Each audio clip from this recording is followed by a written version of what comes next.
Bonjour à tous, vous retrouverez ici un petit extrait de mon live, puisque j'ai décidé de faire des petites pastilles sur chacune de mes reviews. Enjoy!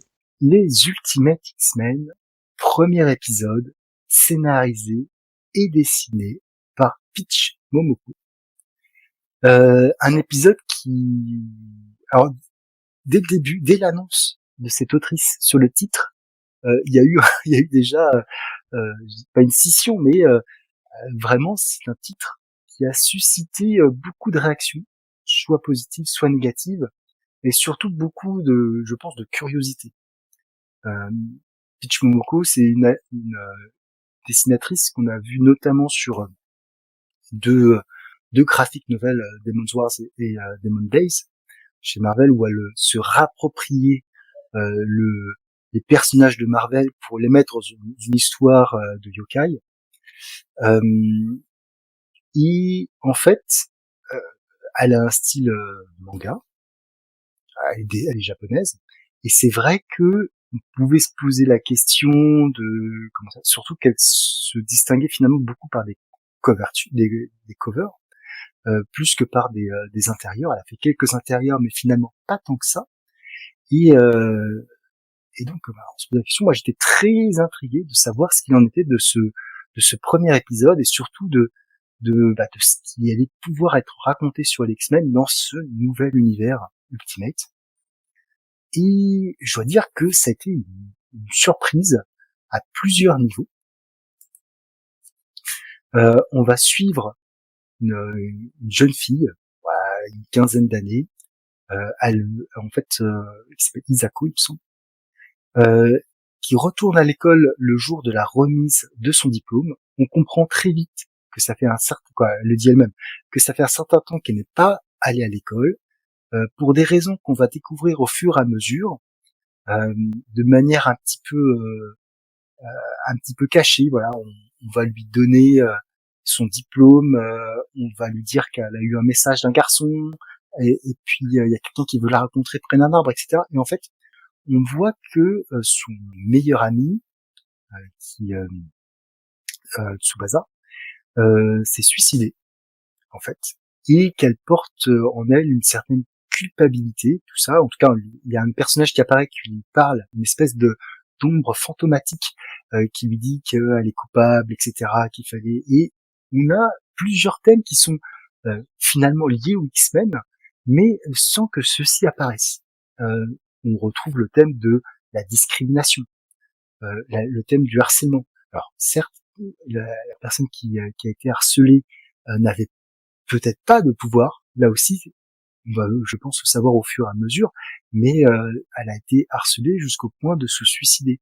D'ailleurs, on a une planche assez forte, je trouve, où on voit ce garçon alors, pendu. Voilà. Et j'avais jamais vraiment vu ça dans un comics Marvel jusqu'à présent, parce qu'il y a toujours leur série contre le harcèlement, etc. Mais là, du coup, ça tape assez fort sur une ambiance qui est quand même assez cartoon, un peu ronde, qui fait pas vraiment penser à de l'horreur et qui, on voit bien sur les couleurs, là, d'ailleurs, c'est pour ça que j'ai mis ces planches, on peut voir les aspects très colorés sur la partie gauche qui vont tendre vers du gris un peu aquarelle sur les parties où il y a un peu d'horrifique. Ça reste un tout petit peu horrifique.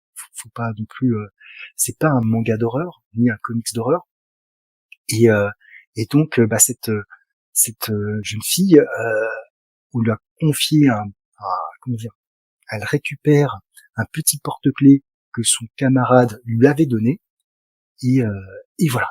Et à ce moment-là, on n'en sait pas beaucoup plus. Elle prend son vélo pour s'échapper, et une voiture va lui rentrer dedans. Et à ce moment-là, on voit qu'elle a un pouvoir, en tout cas qu'elle a une espèce de gardien. Pour les amateurs des X-Men, forcément, vous aurez reconnu le personnage d'Armor. Pour ceux qui, comme moi, le connaissent pas tellement, voilà, vous savez qu'il existe, hein, que c'est un personnage euh, féminin qui peut développer autour d'elle une armure pour la protéger, sauf que là, c'est fait de manière inconsciente. Et, euh, et voilà. Et en fait, on n'en sait pas beaucoup plus. on a encore du mal à situer comment ça se passe par rapport à ce qui s'est passé dans Ultimate Invasion, par rapport à ce qui se passe par rapport à Spider-Man ou par rapport à Black Panther. C'est vrai que c'est un truc qui est complètement, c'est un ovni en fait. Pour moi, c'est vraiment un ovni dans cette galaxie de des, euh, des comics Ultimate pour le moment. C'est Ultimate X-Men, de par son style graphique, de par son ambiance, de par le fait qu'on ne sait pas vraiment. On parle des X-Men, mais il n'y a pas de X-Men. Je sais, voilà, on n'a pas comme on pouvait avoir dans la première mouture des X-Men, Charles Xavier, déjà l'équipe, les jeunes mutants, les surdoués, etc. Là, pas du tout, pas du tout. On se retrouve au Japon avec cette jeune fille qui a des pouvoirs et on n'en sait pas plus. Et franchement, moi, j'ai trouvé ça vraiment très intéressant comme proposition. Euh, Vraiment, je me suis dit, ouais, je veux savoir la suite. Je veux savoir ce qu'il va y avoir dans le prochain numéro. Euh, il y aura d'autres personnages. Est-ce qu'à un moment donné, on va voir une formation d'équipe? Est-ce que ça va pas être une formation d'équipe en fait? Et surtout, vu comment le monde est divisé, qu'est-ce qui va se passer? Donc, je suis très très intrigué par cette Ultimate X-Men, qui pour moi a été vraiment peut-être la plus grosse surprise des titres Ultimate. C'est-à-dire que le Black Panther, moi, je trouve assez convenu, pas désagréable, mais assez convenu. Le Spider-Man, on tord un petit peu les personnages qu'on avait avant, mais effectivement, on les tord, on a Peter Parker plus vieux, etc. Mais là, ça ne ressemble à rien de ce que j'ai pu lire sur les X-Men. Et franchement, c'est peut-être ça aussi que j'attendais, c'est-à-dire quelque chose où on sort vraiment des sentiers battus, pour les rejoindre sûrement après. Hein. Je pense pas que le titre reste un titre horrifique avec juste ce personnage. Ça n'aurait pas de sens de s'appeler à ce moment-là Ultimate X-Men, mais voilà, une très bonne surprise de mon côté.